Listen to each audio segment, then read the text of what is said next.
Today I'm going to show you how to connect your PS4 controller to your PC, whether you want to play wired or wireless. Let's get right into it. Method number 1, wired USB connection.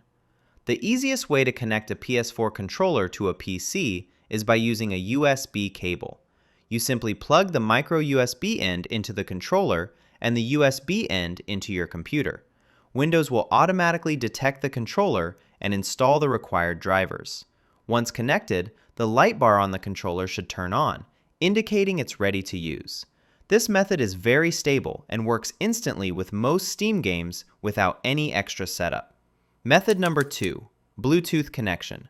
If you prefer a wireless setup, you can connect the PS4 controller using Bluetooth. Your PC must support Bluetooth, either built-in or through a USB adapter. To pair the controller, you need to put it into pairing mode by holding the PS button and the share button at the same time until the light bar starts flashing. Then, from your PC's Bluetooth settings, you select Wireless Controller to complete the pairing. When connected successfully, the light bar will stay solid, showing the controller is ready to use wirelessly. How to troubleshoot common issues. If your controller doesn't work right away, the issue is usually simple. Some USB cables only charge and don't transfer data, so trying another cable can fix wired problems. For Bluetooth issues, turning Bluetooth off and back on or repairing the controller often solves the problem.